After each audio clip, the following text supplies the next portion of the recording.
بسم اللہ الرحمن الرحیم۔ آج سے ہم انشاءاللہ قرآن پاک کی تفسیر کا باقاعدہ آغاز کریں گے، تو میری آپ سب سے گزارش ہے کہ آپ بھی تفسیر سنیے اور اپنے گھر والوں کو بھی سنائیے، اور اس میں آپ کا ساتھ چاہیے تاکہ آپ دین سے وابستہ رہیں۔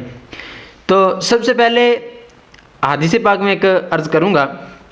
حضرت سیدنا عبداللہ بن عباس رضی اللہ تعالیٰ عنہ سے مروی ہے، آپ فرماتے ہیں کہ ایک فرشتہ آسمان سے نازل ہوتا ہے اور کریم آقا صلی اللہ تعالی وسلم کی بارگاہ میں عرض کرتا ہے، یا رسول اللہ صلی اللہ علیہ وسلم، اللہ رب العزت نے آپ کو دو نوروں کی بشارت دی ہے۔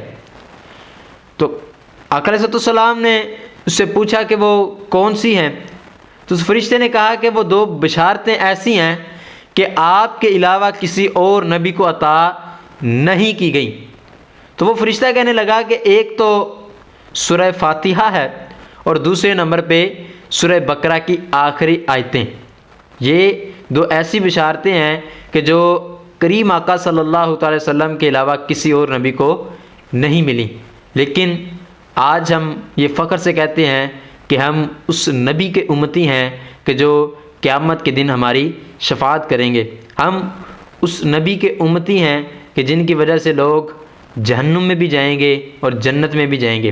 ہم اس نبی کے امتی ہیں جو امام الانبیاء ہیں، لیکن اللہ پاک نے ان کو یہ دو ایسی بشارتیں دیں کہ فرمایا کہ ایک سورہ فاتحہ ہے اور دوسرے نمبر پہ سورہ بقرہ کی آخری آیتیں۔ لیکن آج ہم نے اس قرآن پاک کو جو کریم آقا صلی اللہ تعالی وسلم ہماری ہدایت کے لیے لے کر آئے، ہم نے اس کو چھوڑ دیا۔ تو آج سے پکی نیت کریں کہ کم از کم ایک آدھی سورت روزانہ کی پڑھا کریں گے جو چھوٹی ہیں۔ اگر سورت بڑی ہے تو کم از کم ایک صفحہ تو قرآن پاک کا ہم روزانہ ختم کیا کریں گے۔ حضرت سیدنا مولا علی رضی اللہ تعالیٰ عنہ کے بارے میں آتا ہے، آپ فرماتے ہیں کہ اگر میں چاہوں تو سورہ فاتحہ کی تفسیر سے 70 اونٹوں کو بھر دوں۔ تو یہ تھے مولا علی رضی اللہ تعالیٰ عنہ کہ آپ کو اللہ پاک نے کتنا علم عطا کیا کہ صرف 7 آیتیں ہیں سورہ فاتحہ کی، لیکن آپ فرماتے ہیں کہ میں 70 اونٹوں سے اس کی تفسیر کو بھر دوں۔ تو آپ کو اس لیے تو علم کا جو دروازہ ہے وہ ایسے ہی کہا جاتا ہے کیونکہ آپ کے پاس اللہ رب العزت کی عطا سے بہت زیادہ علم تھا۔ تو تفسیر کی طرف چلتے ہیں۔ اعوذ باللہ من الشیطان الرجیم، بسم اللہ الرحمن الرحیم۔ اللہ کے نام سے شروع جو نہایت مہربان رحمت والا ہے۔ الحمد للہ رب العالمین۔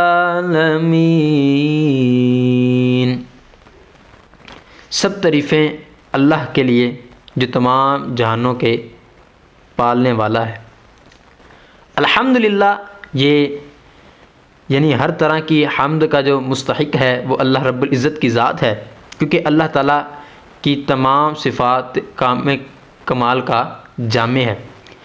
حمد کا معنی ہے کسی اختیاری خوبی پر کسی کی تعریف کرنا، یہ حمد ہے۔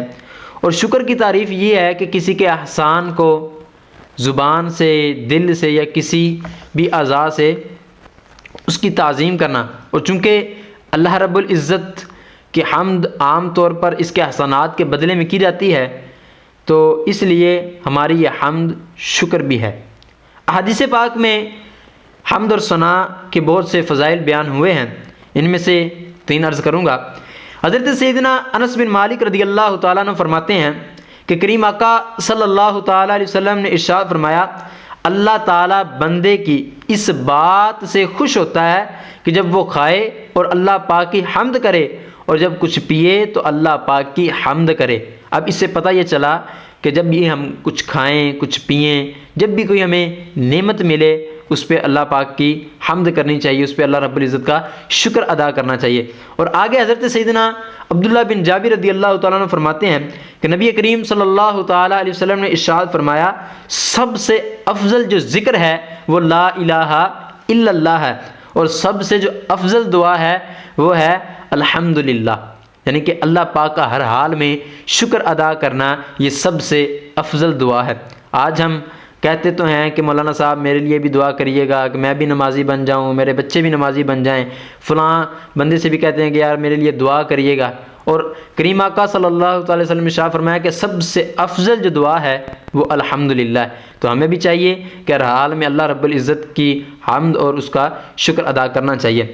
حضرت سیدنا انس بن مالک رضی اللہ تعالیٰ عنہ فرماتے ہیں کہ کریم آقا صلی اللہ تعالی وسلم نے ارشاد فرمایا جب اللہ تعالیٰ اپنے بندے پر کوئی نعمت نازل فرماتا ہے اور وہ نعمت ملنے پر الحمدللہ کہتا ہے تو یہ حمد اللہ رب العزت کے نزدیک اس دی گئی نعمت سے زیادہ افضل ہے۔ گویا کہ جب ہم اللہ رب العزت کی حمد کریں گے تو یہ اللہ رب العزت کے نزدیک اس سے بھی زیادہ پسندیدہ ہے کہ جو اس نے ہمیں نعمت دی ہے۔ اب حمد کے بارے میں کچھ شرعی احکام بھی ہے۔ ایک شرعی مسئلہ سن لیجئے گا کہ بہت سارے لوگ ایسے ہیں کہ جو ہر معاملے میں اللہ پاک کا شکر ادا کرتے ہیں، حمد کرتے ہیں۔ حمد کہتے ہیں خطبے میں حمد یہ واجب ہے، اور کھانے کے بعد یہ سنت ہے، اور چھینک آنے کے بعد حمد کہنا یہ سنت ہے، اور جبکہ حرام کام کرنے کے بعد حمد کہنا یہ حرام ہے، اور بعض صورتوں میں یہ کفر بھی ہے۔ اور بہت سارے لوگ اس میں ملوث بھی ہیں کہ یار جو بھی کوئی حرام کام کرتا ہے تو وہ یہ بالکل نہیں سوچتا کہ یار میں کر کیا رہا ہوں اور میں بول کیا رہا ہوں۔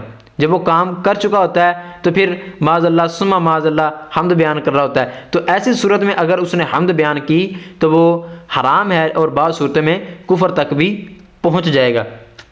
للہ اللہ کے لیے ہے، اس ذات اعلیٰ کا عظمت والا نام ہے جو تمام کمال والی صفتوں کا جامع ہے۔ اور بعض مفسرین نے اس لفظ کے معنی بھی بیان کیے ہیں، لفظ اللہ کے۔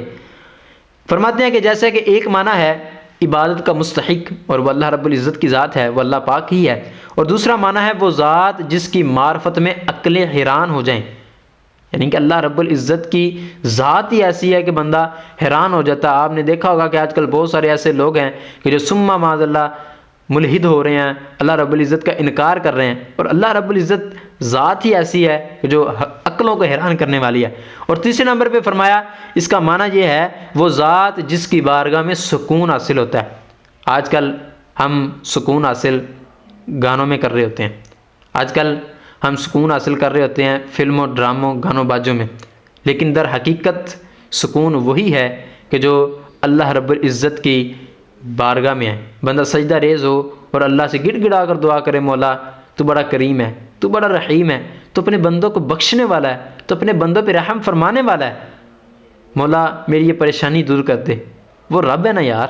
وہ اگر دوسرا آسانی میں ہے، اگر میں مشکل میں ہوں، جو آسانی میں ہے اس کو آسانی میں کس نے رکھا؟ میرے رب نے ہی رکھا نا۔ تو میرا بھی تو رب ہے نا، مجھے بھی تو ایک وقت آئے گا ایسا کہ میں بھی سکون میں ہوں گا۔ تو میری آپ سے گزارش ہے کہ جب بھی آپ کو کوئی مشکل پیش آئے تو فوراً اللہ پاک کی طرف رجوع کریے گا۔